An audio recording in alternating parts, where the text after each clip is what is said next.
जानो हमारी साधना रंग ला रही।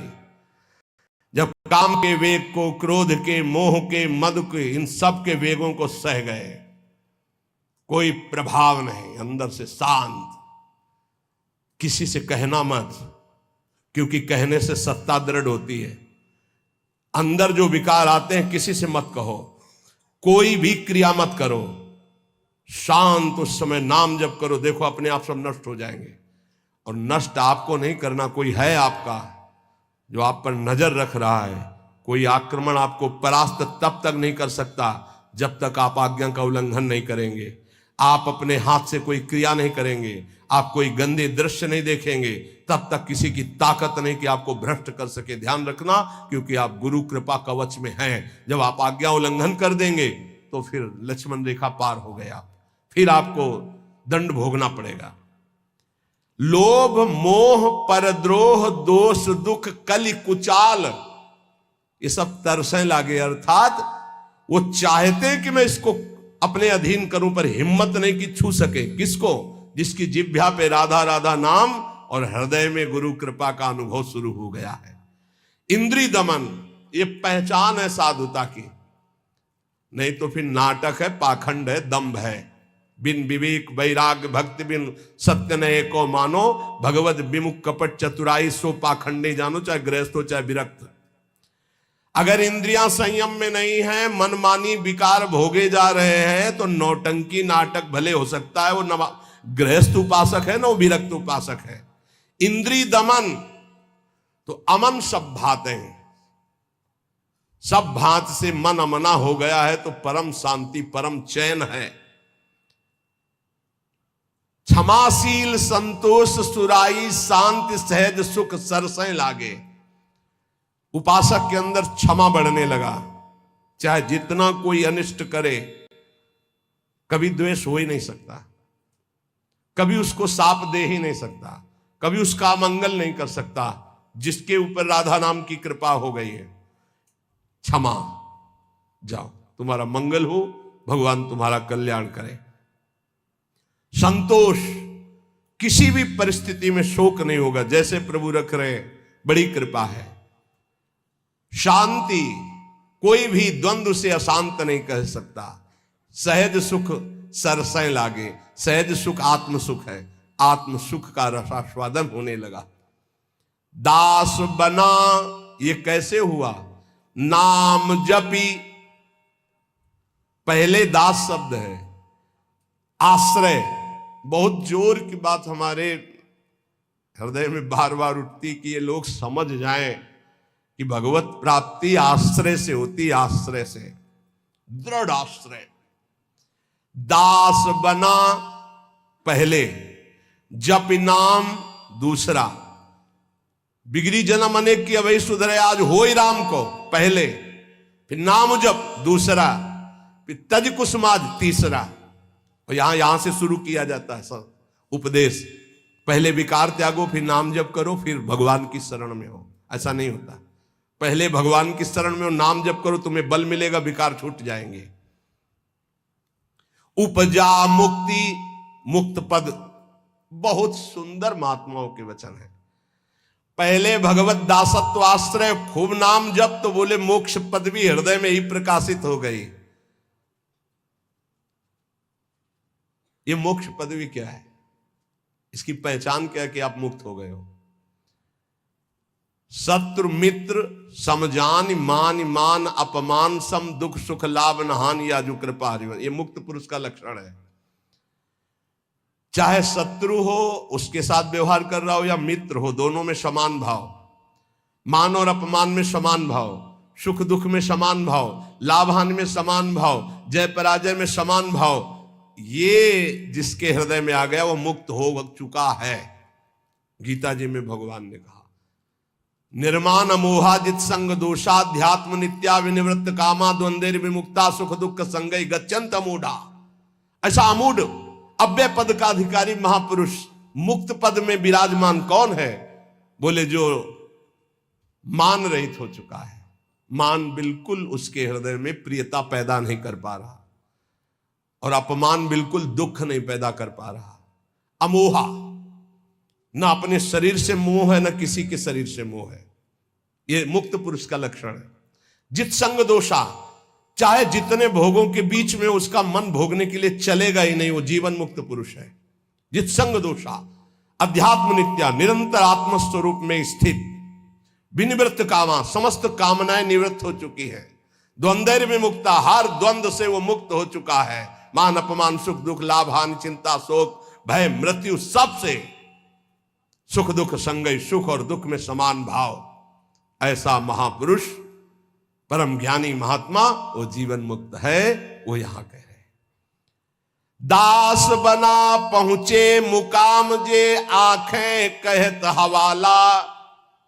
साधु की पहचान चिकने गाल से नहीं, साधु की पहचान उसके नेत्र से होती है, सिर्फ नेत्र से।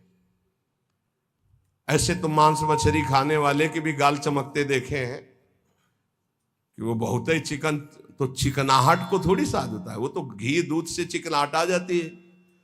अच्छा खाओ पियो तो मांस चढ़ेगा, चिकना हो जाएगा शरीर।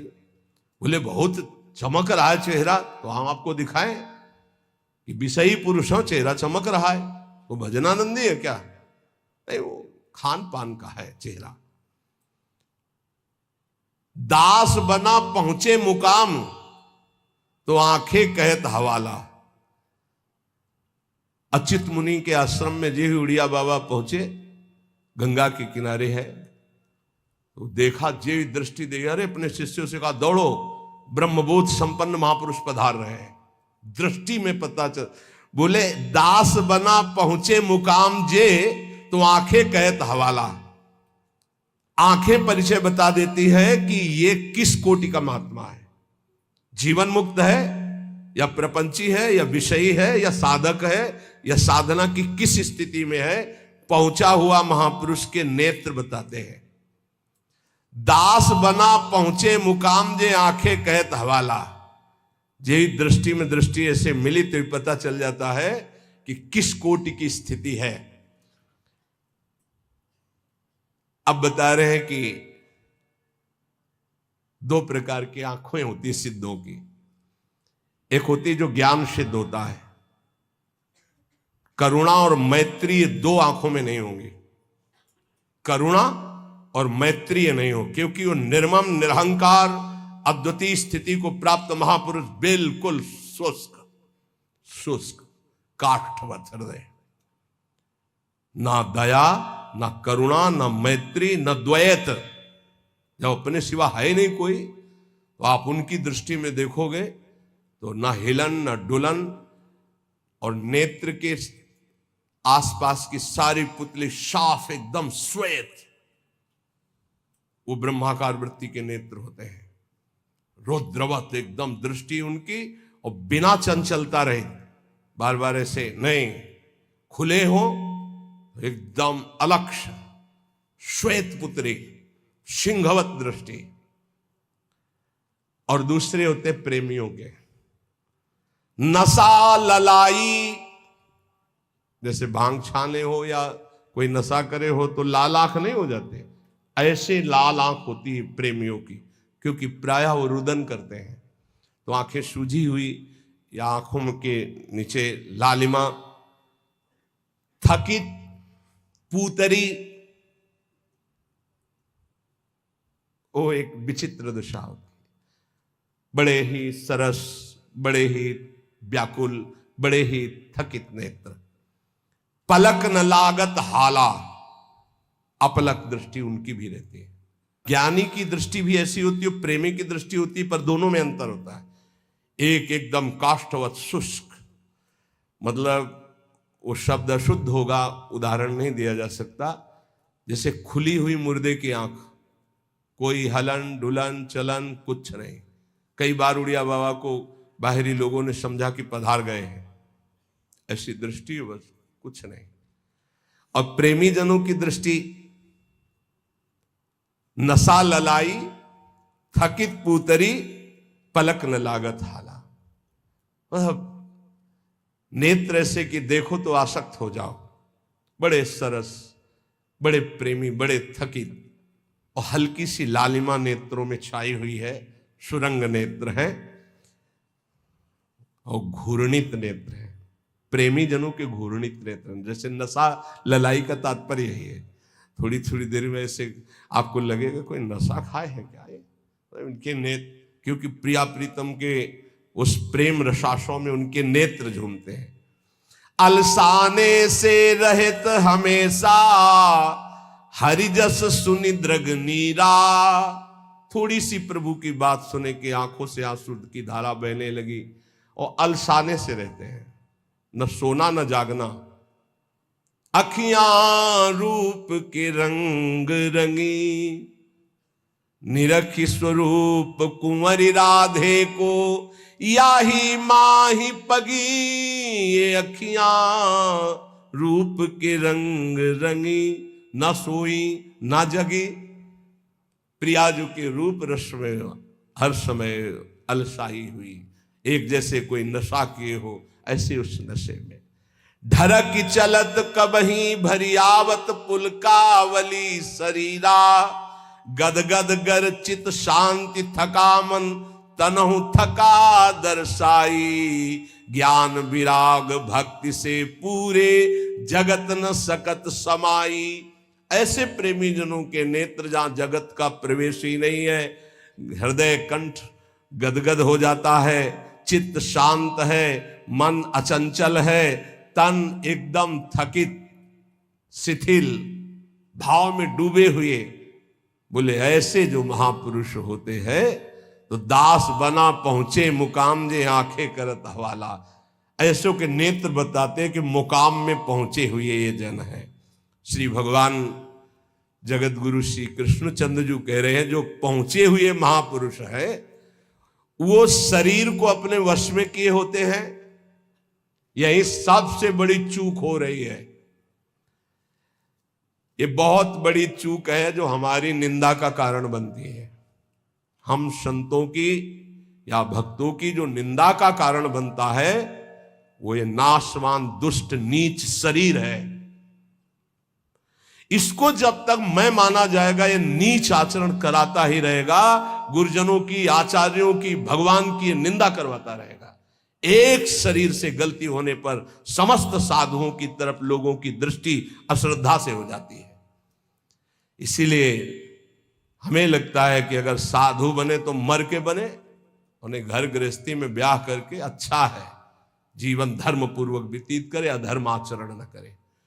बहुत बड़ी त्रुटि समझो, एक गलती से लाखों लोगों की श्रद्धा संतों के प्रति नष्ट हो जाती है।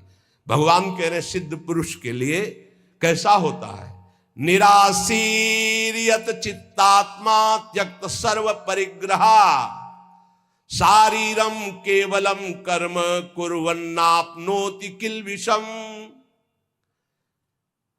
यत चित्तात्मा, जिसने अपने शरीर को अधीन कर लिया। ये प्रार्थना है सब साधकों से, कोई ऐसी चेष्टा मत करना जिससे भेष को गाली मिले। हमारा गति हो या दुर्गति हो तो ठाकुर जी जाने। कभी ऐसी जगह न खड़े होना, कभी ऐसी चेष्टा मत करना, कभी ऐसा संग मत करना। ये ध्यान रखो कि तुम्हारे से एक बहुत बड़ी धारा जुड़ी हुई है। तुम्हारे गुरु, गुरु के गुरु, गुरु के गुरु, आचार्य, इष्ट, पूरा एक आपकी गलती पूरे को गालियां दिलवा सकती, पूरे विश्व के संतों के प्रति अश्रद्धा हो सकती। इसलिए सावधान। जिंदगी में हम नीच हैं, पामर हैं, हमारी गति हो दुर्गति हो भगवान जाने। हमसे ऐसा आचरण न बन जाए कि हमारे गुरुजनों को गाली मिले। उन्होंने कोई हमारे साथ धोखा दगा नहीं किया, मंत्र दिया, उपासना दिया, वेश दिया, तो आचार्य और गुरु और इष्ट इनको गाली न पड़े, हर समय सोचना चाहिए। ये शरीर को जब तक जीतोगे नहीं तब तक गलती हो ही जाएगी, चाहे कसम खा लो, चाहे जो कुछ कर लो। इस दुष्ट शरीर को जीतना चाहिए। बात ध्यान से समझे ना, ये बहुत दुष्ट है। जीवन हो जा रहा खवाए खवाए खवाए खवाए, अब घाया नहीं आज तक। जीवन हो गया दिखा दिखा करके दुनिया को, आंखें नहीं भरी, कान नहीं भरे। ये वही दुष्टता, अपनी चाल, ये देखना, ये सुनना, ये भोगना। यह चित्तात्मा, सांसारिक आशाएं और इच्छाएं जब तक हैं शरीर को वश में नहीं कर सकते। साधु के वैराग्य मार्ग में या भगवत भक्त होकर के चेहरा बनाने की जरूरत नहीं है, स्वरूप बनाने की जरूरत। स्वरूप को प्रकाशित करो, पूरा विश्व नमन करेगा। चेहरा तो नौटंकी नाटक वाले बनाते हैं, जब थोड़ी देर के लिए साधु बनते हैं वो बनाते हैं, जिससे पूरा साधुता का हम रोल कर सके। हम रोल नहीं करते, हम उस मार्ग में चलने वाले पथिक हैं। साधुता का रोल 2 घंटा कोई कर सकता है, लेकिन जीवन भर साधु बन के रहना वो बहुत कठिन बात है। इसलिए ये नहीं, हम भगवत मार्ग के पथिक, हमारा कोई भी बाहरी शारीरिक नाटक ऐसा नहीं होना चाहिए जो धर्म विरुद्ध हो। बिल्कुल समझ के चलना चाहिए। आज आचार्यों गुरुजनों के चरणों में बैठ करके साधुता का भाव नहीं, लाल कपड़ा हम या पीले कपड़ा हम पहने, इसके बाद यहां से बढ़िया महकुआ तेल लगा के ऐसे, ये कौन से शास्त्र में लिखा है? तुम्हारी कौन सी परिपाटी, कौन सा भेष ऐसा है? बिल्कुल नहीं। आज कोई टोकने वाला नहीं, इसीलिए बहुत से बिना गुरु प्रदत्त वेश धारण किए और वो मनमानी आचरण करते हो, कहा जाता साधु। पहले पैजामा कुर्ता कहा जाता साधु, साधु पैंट शर्ट पहने कहा जाता साधु, बड़ा बड़ा टाइटल लिखा जाता है। अब उनके जब आचरण होते तो बोले अमुक संत भ्रष्ट हो गया। संत परिपाटी देखो, संतों की मर्यादा देखो, संतों के चरणों में बैठकर जो साधुता सीखी जाती है वो कब हुआ? यत चित्तात्मा भगवान कह रहे हैं, यत चित्तात्मा। बहुत अच्छे से समझ लो, संसार में जब तक शरीर के भोगने की कोई भी आशा रहेगी तो साधुता नहीं टिक पाएगी। बहुत इसे धैर्य पूर्वक, सांसारिक इच्छा, सांसारिक भोगों की चाह, इससे तुम्हारा शरीर अपवित्र हो जाएगा। तुम्हारे द्वारा ऐसे आचरण होंगे जिससे तुम्हारी साधुता नष्ट हो जाएगी।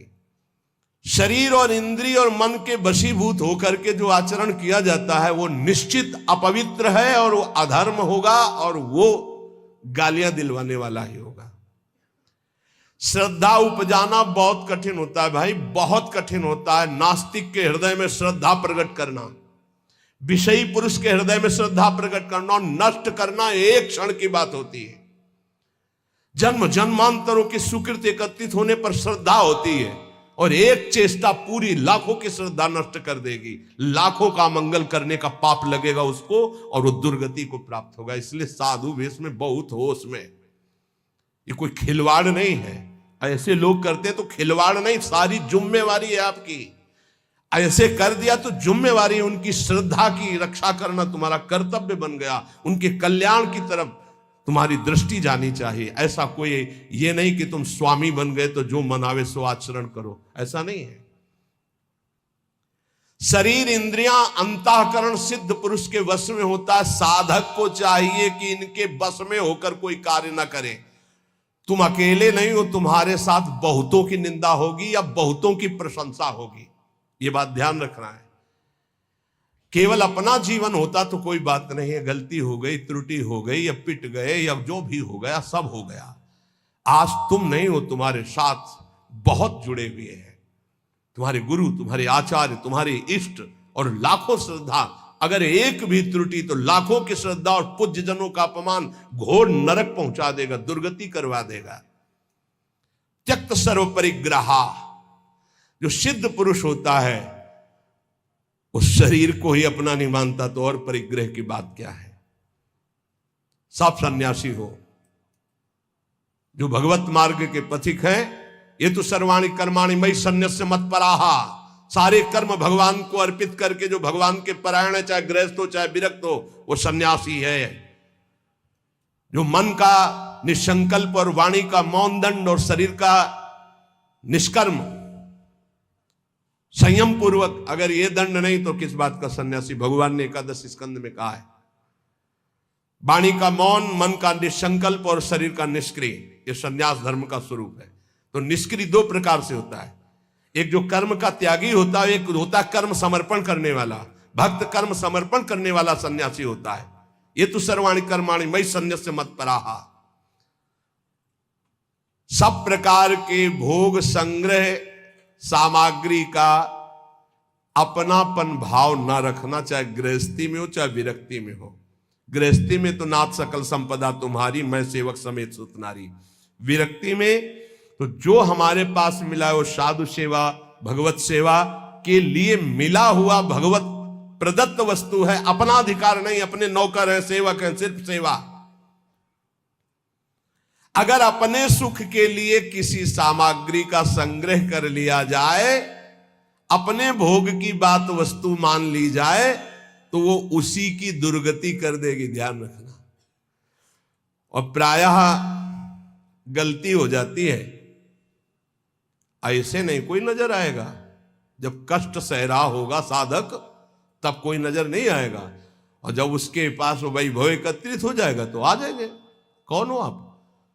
तुम्हारे मामा पहचाने नहीं, अभी तक मामा कहां थे तुम भाई, अभी तक कहां? बचना, हम जो प्रार्थना करें उसको अंदर से समझना। जहां मकान बना, जहां वैभव एकत्रित हुआ, तो पूर्व जीवन के रिश्ते नाते संबंधी आके और वहां का अधिकार जताते हैं, और वहां के फिर संबंधी अपना संबंध स्थापित करके उसके अधिकारी बनते हैं, और फिर जिनके लिए आया था फिर उनकी दुर्गति होती है, भी ध्यान रखना। यही की घटना है, वो भक्तमाली जी अंतर ध्यान हो गए, उनकी बात है। वो बता रहे थे कि साधु के भाई आए, तो साधु को कहीं ना कहीं से अर्थ मिलता ही रहता है, साधु सेवा, भगवत सेवा। तो उन्होंने कहा अमुक कार्य है, 1 लाख रुपया दे दो। एक घटना है, कोई कथा नहीं, तो 1 लाख दे दिए। अब जब वो आते तो कहते हैं भाई दे यार 1 लाख रुपया, साधु सेवा वाला ले गए थे। अरे भाई दे देंगे, बड़ी समस्या गृहस्थी में रहती है, आप तो बाबा जी हो, आपको क्या पता गृहस्थी में। अब भाई है तो कह नहीं सकते हो, इतने में उनका शरीर पूरा हो गया संत भगवान का। जानते हो क्या बने थे? श्वान, कुत्ता, आश्रम के बाहर बैठे पिल्ले के रूप में। तो किसी महापुरुष को स्वप्न दिया कि मेरा उद्धार करवा दो, मेरे से गलती हो गई, 1 लाख रुपया अपने भाई को देने के कारण मेरी गति बिगड़ गई, और मैं वृंदावन में ही अमुक आश्रम का हूँ, अमुक अमुक हूँ, सामने बैठा हुआ हूँ, आप आके मुझे देख लीजिए, मैं आपको पहचानता हूँ। तो वहाँ गए तो बहुत हष्ट पुष्ट एक पिल्ला बैठा था, पुचकारा और गोद में उठाया, बोले महाराज आप चिंता मत करो, बाप का कल्याण होगा। उसके भाई के पास गए और कहा होश में जैसे बने तैसे चुपचाप 1 लाख रुपया मैं ब्याज सहित दो, नहीं हम तुम्हारे ऊपर शासन अपना जब लागू करेंगे तो आप परेशान हो जाओगे। तुम्हारे भाई की दुर्गति हो गई जो महात्मा थे। वहां से पैसा लाए, फिर आश्रम में भंडारा किया, और फिर कुत्ता का कुछ दिनों में शरीर शांत हो गया, वो अपनी गति को प्राप्त हो। समझो, वैभव जहां बढ़े तो संसार के सेवा के लिए वैभव मिलता है, साधु सेवा, गौ सेवा, भगवत सेवा। और घर वाले परिवार वाले के बिटिया का ब्याह है, हमारे सारे पैदा किया था क्या? मेहनत करो, मांगो, खाओ, जियो। हमारा तुम धर्म भ्रष्ट करने आए हो? वैराग्यवान कभी भूल करके एक सिक्का अपने परिवार वालों को ना दे, नहीं तो नरकगामी होगा, ध्यान रखना। ये हराम का पैसा नहीं है, गृहस्थ जन देते हैं भगवत प्राप्ति में लगे हुए संतों की सेवा के लिए, या श्री जी के लिए, या गौ सेवा, या धर्म सेवा के लिए। परिवार सेवा के लिए कोई कह के दे तो बात अलग है, कौन देता है परिवार सेवा की? इसलिए किसी भी सामग्री को अपनी ना मानना, त्यक्त सर्व परिग्रह, ये भगवान का आदेश है। सिद्ध पुरुष में ऐसा नहीं होता, वो अपना न शरीर ही मानता है, न कोई वस्तु मानता है। लेकिन साधक के बात ध्यान रखे, उसके पास जो भी भगवत प्रेरित सामग्री आई है वो अपने लिए नहीं, सेवा के लिए आई है। ठाकुर सेवा, संत सेवा, भगवत सेवा, समाज सेवा। जो भोग बुद्धि से अपने लिए संग्रह करता है उसकी बुद्धि भ्रष्ट हो जाती है और वो पतित हो जाता है। बस ये बात है, अपने लिए नहीं। बहुत जोर का भगवान ने त्यक्त स्वर परिग्रह का भाव बताया है कि सिद्ध का यही लक्षण होता है। और ऐसे महापुरुषों के दर्शन किए प्रयागराज में, टाट की लंगोटी और एक बोरे का टाट ऐसे उड़े हुए, और ट्रक का ट्रक घी और चीनी और मैदा उतरता, ऐसे भंडारे चलते, पूछो मत। जो उनके भगत थे सबके चरण धोना, सबको नम्रता पूर्वक भगवान की तरह बैठाना और खूब प्यार से पवाना। और जो महात्मा जी थे वहां के, एक टाट और पट्टा ऐसे टाट का ऐसे उड़े हुए, और ऐसे ही रेती पे लेटना, ऐसे झोपड़ी बनी हुई थी उनकी, उसमें लेटना। और अरे वैभव की भीड़ लगी हुई थी, और आप जब सब संत पा लेते थे तो सब संतों की जूठन जो बचती उसी में एक दो और मिलाकर, क्या जीवन उनका, कोई संगय प्रयोग, वैभव तो पूछो मत। कोई दिन ऐसा नहीं होता था कि 2-4 हजार रुपए एक संत को दक्षिणा में ना मिले, एक से एक कंबल, एक से एक सब।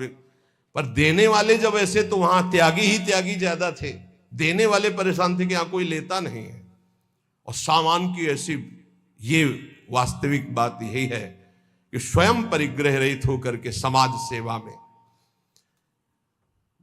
एक विरक्तानंद नाम के महापुरुष थे, उन्होंने कहा स्वामी जी बहुत हो गया, बुढ़ापा है, आप इतना कष्ट सह रहे हो, क्यों सह रहे हो, अब तो आप वस्त्र धारण कर लो। वो वहीं पास में ही बैठे थे। तो उनका, तुमको मैं बूढ़ा नजर आ रहा हूं, ऐसे कहा, बूढ़ा नजर आ रहा हूं, अभी चलो बराबर गंगा जी में खड़े होकर देख लो कौन बूढ़ा होगा। तितिक्षा की मूर्ति और मुस्कुराहट ऐसी, और त्वचा एकदम सांवली हो गई थी, प्रकृति का वार सहते हैं। और जब दृष्टि उठाए तो अमृत की वर्षा होती। ये संतों में एक अद्भुत हो, ऐसे दृष्टि से देखे तो एक अमृत की वर्षा होती, क्योंकि भगवदानंद में डूबे। अनिकेता, अनिकेत भगवान को बहुत प्रिय है।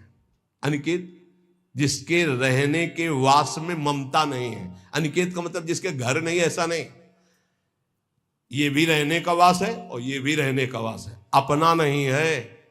बिल्कुल ऐसे समझो जैसे स्टेशन में रह रहे, गाड़ी आई चल दिए, स्टेशन में नहीं बैठे, खा रहे हैं, पी रहे हैं, बात कर रहे हैं, पढ़ रहे हैं, पर अंदर से क्या चल रहा है, हमारी गाड़ी आने वाली है, अमुक प्लेटफार्म में आएगी, वही इंतजार कर रहे हैं। बस हम मानो वृंदावन राधा के निकुंज प्लेटफार्म में बैठे हुए हैं, हमारी गाड़ी निकुंज वाली आने वाली है, बिल्कुल तैयारी में बैठे हैं, अपनी अटैची फिट है राधा नाम की, वो पास बना हुआ है निज मंत्र निकुंज का, बस आवे गाड़ी और चल दिए। राधे श्याम भी कहने की फुर्सत नहीं इस गाड़ी में, इतनी रफ्तार की गाड़ी है कि अच्छा भैया ऐसे नहीं है, बस चल दिए।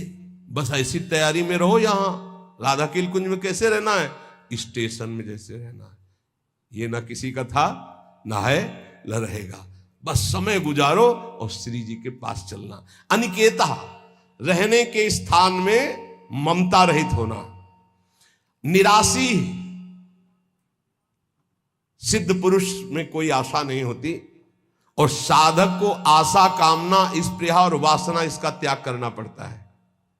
आशा किसी से नहीं, कामना कोई नहीं, स्पृहा कहते हैं कि कम से कम इतना तो चाहिए ही, ये भी नहीं, और वासना जो अंदर अंतःकरण में दबी होती है, इन सबको सहना है, सहने से ही मिटता है। बोले इतनी व्यवस्था तो होनी चाहिए। क्यों होनी चाहिए, हरि की इच्छा है कि इतनी भी ना हो तो हम उसमें राजी हैं, जोई जोई प्यारो करे सोई मोई भावे। हमें लगता है 25 वर्ष तो कुल्ला नहीं किया होगा, 25 वर्ष, वो जो होता है ना पेस्टो या मंजन या कुछ नहीं। जीवन को भगवदानंद में डुबोने के लिए पेस्ट लेके थोड़ी घुमा जाता है, कोलगेट इसके लिए से कहां रखा है। अरे इतना गुड़ मिल जाए और एक कमंडल गंगा जल चला जाए, बड़े भाग्य की बात। निराशी, इतना चाहिए ये भी नहीं होना चाहिए, इतनी तो आवश्यकता है ही हमारे जीवन के लिए, नहीं।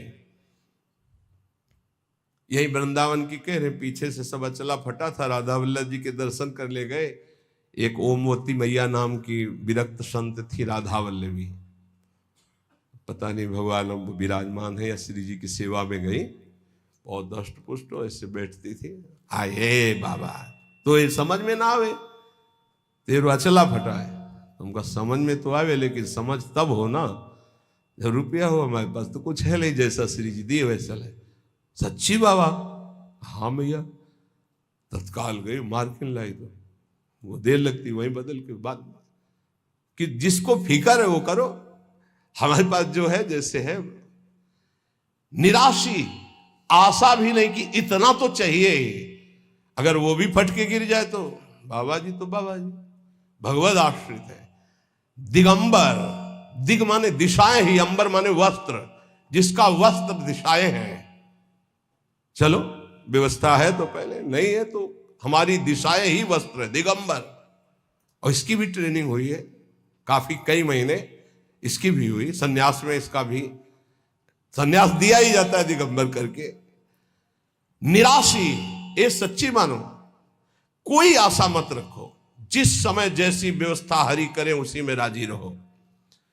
बाहर से भोग सामग्री में अपनापन नहीं हो, अंदर से किसी भोग सामग्री की इच्छा भी न उत्पन्न होने पावे, उसे निराशी कहते हैं। ऐसा महापुरुष शारीरम केवलम कर्म कुर्वन् नापनोति किल विषम, वो केवल शरीर संबंधी कार्य करता हुआ भी पाप को प्राप्त नहीं होता, क्योंकि आशा, कामना, स्पृहा, वासना, ममता रहित जो महापुरुष है, इसीलिए कहा गया महापुरुषों की केवल बात के अनुसार उनके जो आचरण हो वो मानो, सब आचरण उनके अनुकरणीय नहीं होते।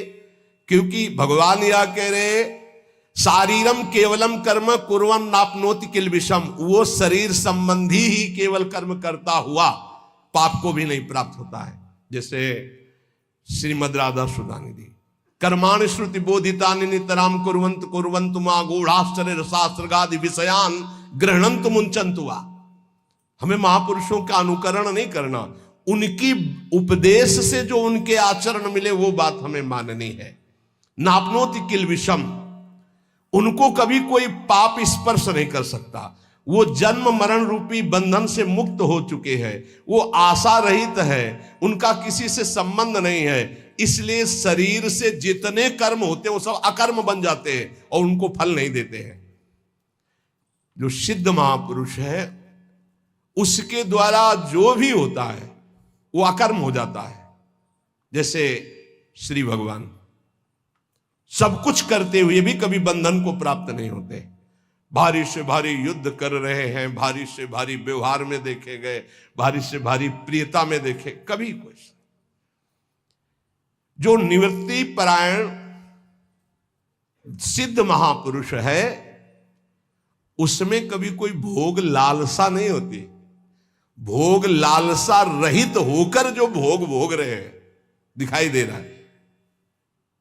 जैसे दुर्वासा जी की कोई आशा नहीं, गोपियों ने सब उनको पकौड़ा, खीर, दुनिया की चीजें पवा दी। बोले अब वापस कैसे जाएंगे? बोले आए कैसे यमुना जी?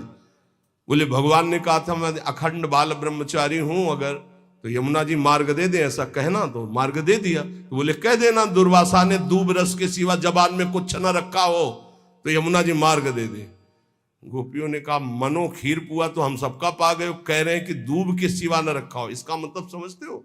इच्छा रहित महापुरुष, अनिच्छित, उनकी कोई इच्छा नहीं। तो ऐसे इच्छा रहित महापुरुष के द्वारा संयोग वशात जो भी कार्य हो जाते हैं वो अकर्म बन जाते हैं, उनको कोई भी दंड या कोई भी पाप कर्म स्पर्श नहीं कर सकता।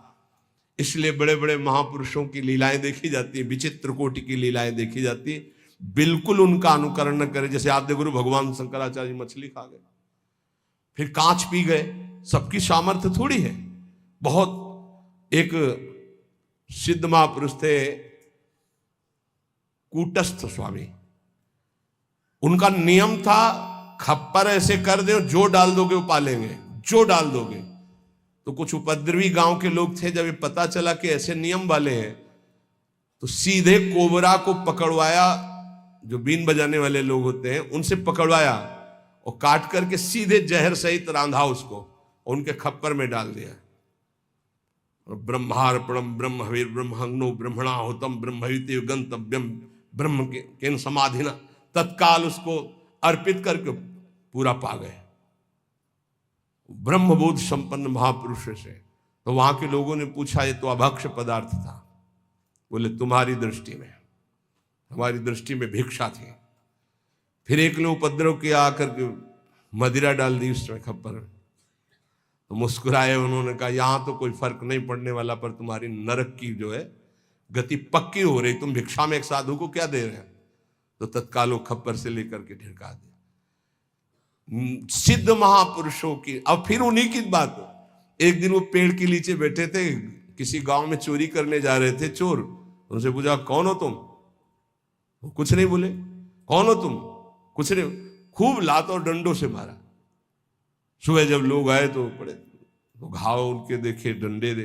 स्वामी जी किसने मारा? ये पता नहीं किसने मारा। बोले आपको दुख नहीं है? बोले क्यों दुख है?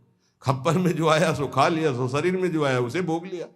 सिद्ध पुरुषों की नकल थोड़ी कर सकते हैं, वो तो स्थिति प्रज्ञ महापुरुष है। शिव जी हलाल जहर पी गए, सब पी जाएंगे क्या? तो यहां कह रहे हैं कि उपासक को चाहिए कि महापुरुषों के जो वचन से आचरण मिले उनके अनुसार चले। निवृत्ति परायण साधक सदैव महापुरुषों के वचनों का अनुगमन करे, उनके विरुद्ध आचरण, निरर्थक आचरण, प्रमादयुक्त आचरण कभी न करे, तो वो